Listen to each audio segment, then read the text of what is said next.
Dernier reportage de cette émission avec une mention particulière dans le rapport de la Cour des comptes sur le statut des intermittents du spectacle. La Cour évoque, je cite, un coût exorbitant. Ces derniers représenteraient 3% des demandeurs d'emploi, mais 30% du déficit global de l'assurance chômage, 1 milliard sur 3 milliards, avec en point d'orgue la question des cumuls. On souhaite bonne chance au ministre de la Culture si elle souhaite appliquer les conseils de la Cour des comptes. Alice Malbert et Thomas Buyer. Messieurs, dames, soyez les bienvenus au théâtre Le Proscenium. Je vous demanderai de bien éteindre vos téléphones portables, s'il vous plaît. Voilà, très bon spectacle, merci beaucoup, à tout à l'heure. Soir de première dans ce petit théâtre parisien. En coulisses, Alexandra se prépare à monter sur les planches. À 34 ans, la comédienne formée au cours Simon fait partie d'une jeune compagnie. À Paris, à Prague, à Venise ou à Berlin, pour ne citer que ces 4 villes. Dans un mois, Alexandra deviendra enfin intermittente du spectacle. Des chapelets de lumière suspendus comme Elle des pourra étoiles. percevoir une allocation chômage lors des périodes d'inactivité entre 2 contrats. Un statut particulier qu'elle a pu obtenir en travaillant au moins 507 heures au cours des 10 derniers mois, soit 5 journées de travail mensuel. À partir du moment où tu es artiste, tu es rarement employé pour des longues périodes.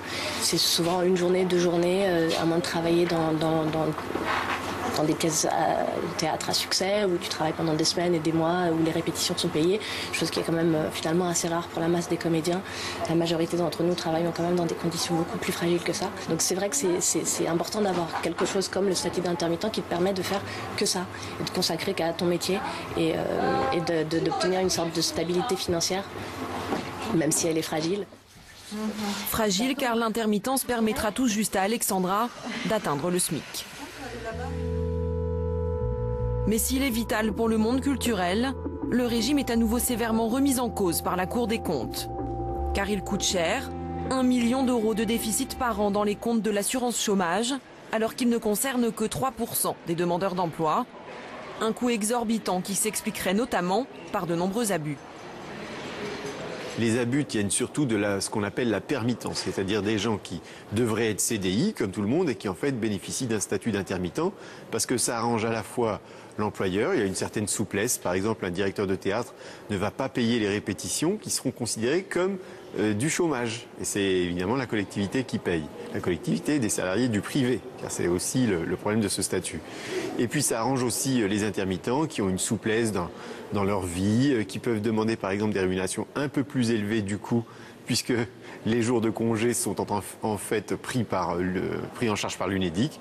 Donc on voit qu'il y a une double complicité dans les failles de ce statut. Autre abus, les stars largement indemnisées lorsqu'elles ne travaillent pas, car l'allocation n'est pas plafonnée. Par ailleurs, le système qui repose sur une déclaration conjointe de l'intermittent et de l'employeur favoriserait la fraude, comme travailler plus que le nombre d'heures déclarées.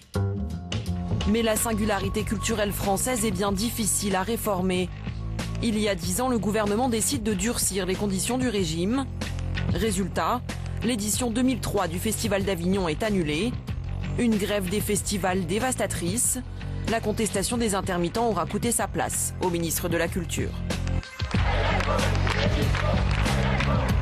Certains syndicats ont eu un comportement irresponsable en jouant la politique du pire. Je crois également qu'ils ne sont pas conscients du fait qu'ils sont en train de ruiner le spectacle vivant, l'univers de la musique, les festivals eux-mêmes, et qu'à terme, c'est suicidaire pour l'emploi culturel, pour l'emploi dans ce secteur. Pourtant, depuis la réforme, le nombre d'intermittents ne cesse d'augmenter. Aujourd'hui, l'épineux dossier est entre les mains du Parlement qui n'envisage pas de supprimer le statut. Mais les aménagements proposés en mars prochain risquent de faire grincer des dents. Il va y avoir des réticences. Et d'ailleurs, nous avons reçu un grand collectif d'intermittents du spectacle dont la philosophie générale, c'était surtout ne toucher à rien. Bon, on va essayer de trouver quelques voies nouvelles qui permettent d'un peu rééquilibrer, qui permettent de faire en sorte qu'on ne perde pas comme ça 1 milliard, ce qui met quand même en difficulté l'ensemble du système d'assurance chômage. Plusieurs solutions sont envisagées. Faire cotiser plus les intermittents les mieux payés ou encore revoir l'attribution du statut pour les techniciens. Pour l'heure, la plus consensuelle concernerait le plafonnement du cumul des revenus et de l'indemnisation chômage. Voilà, le chiffre qui était cité par Alice dans le reportage était bien d'1 milliard et non d'1 million. On a oublié un zéro en cours, mais il a été cité plusieurs fois depuis le début de cette émission. Qui osera s'attaquer au régime si favorable des intermittents du spectacle, nous demande un téléspectateur. Vous avez un élément de réponse, Marc Fiorentino? Malheureusement, pas grand monde. C'est-à-dire que là encore, on va faire des réformes probablement à la marge.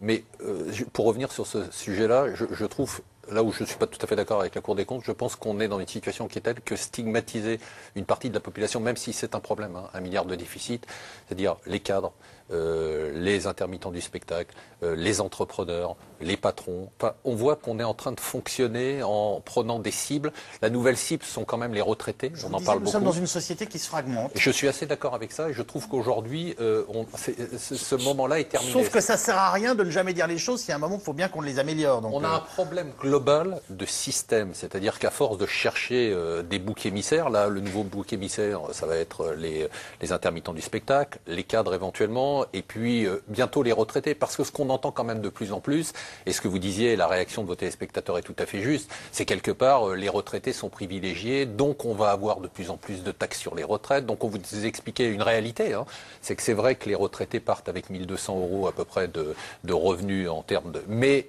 70% du patrimoine des ménages français est entre les mains des ménages de plus de 65 ans. Donc ça veut dire quelque part que vous avez raison, ce n'est que 1200, c'est très peu avec une inégalité forte entre les hommes et les femmes. Mais ce qu'on entend de plus en plus, c'est quelque part, il y a une inégalité de répartition des richesses entre les générations. Donc ce que je dis par rapport à ce reportage, c'est attention de ne pas stigmatiser, comme on a stigmatisé les patrons, de venir maintenant sur les intermittents du spectacle ou autre, mais plutôt de se dire, on est confronté à un système qui est un système qui ne fonctionne plus. Tout à l'heure, ce que vous disiez, simplement, parce qu'on n'en a pas parlé pour vraiment une seconde. Oui, on revient aux intermittents, parce que c'est quand même la question qui nous est posée. Merci. Qu'est-ce qu'on fait? Alors, bien sûr, il faut garder probablement... Il faut se dire ce qui est intéressant ils sont dans une situation particulière. Et la France est un pays qui mérite aussi de s'occuper de ses artistes et de ses intermittents. Mais après, il y a un moment où ça ne peut pas durer comme ça. Bien sûr. Il faut garder pour le spectacle vivant le régime. Et puis regarder et mettre fin à ce qu'a dit le monsieur dans le reportage.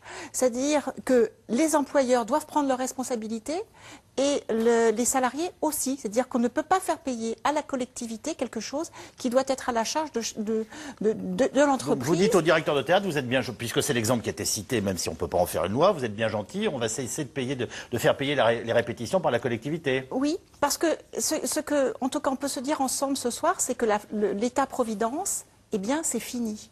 Et qu'il faut que chacun d'entre nous prenne ses responsabilités. Et plutôt que de se demander un peu comme les Américains le font, c'est n'attends pas ce que ton pays peut faire pour toi, mais ce que tu peux faire pour ton pays. À un certain moment, il va falloir qu'on se dise les choses voilà, franchement, et de se dire, ben voilà, ça c'est fini, on ne peut plus le financer. Donc chacun va prendre les choses en main et avancer. Moi, je voudrais dire que d'abord, il y a des discussions quand même dans cette branche professionnelle. Notre fédération du spectacle discute tous les jours avec les fédérations patronales et je crois qu'on a poussé également au niveau du NEDIC à ce qu'il y ait des discussions dans la branche parce que les pratiques n'étaient pas bonnes. Donc les pratiques doivent évoluer. Pousser aux discussions c'est bien, pousser aux décisions c'est mieux. Oui, mais les décisions, après il y a eu une évolution, me semble-t-il, c'est qu'on a ouvert un certain nombre de métiers aux annexes 8 et 10. Qui concerne les intermittents du spectacle. La fédération CGT du spectacle n'était pas d'accord avec cette ouverture et aujourd'hui on nous dit effectivement ça coûte 1 milliard parce que peut-être il faut revoir cette liste des métiers. En tout cas nous y sommes prêts, il faudra ouvrir les discussions, néanmoins se pose la question du financement de la culture en France. Vous êtes d'accord pour revoir la liste des métiers, mais pardonnez-moi, pour la diminuer ou pour l'augmenter? Non, mais il faut revoir. Il y a peut-être des métiers qui ne devraient pas rentrer dans la liste, dans les annexes 8 et 10. Très probablement, oui. Voilà, mais mettons-nous autour de la table, discutons-en et écoutons les organisations syndicales. Je crois savoir que la CGT est effectivement largement majoritaire dans cette profession. Je crois qu'il faudra prendre en compte ce que dit notre fédération du spectacle, c'est évident. Il faut absolument que j'y aille, je suis désolé, on passe aux questions SMS, c'est frustrant.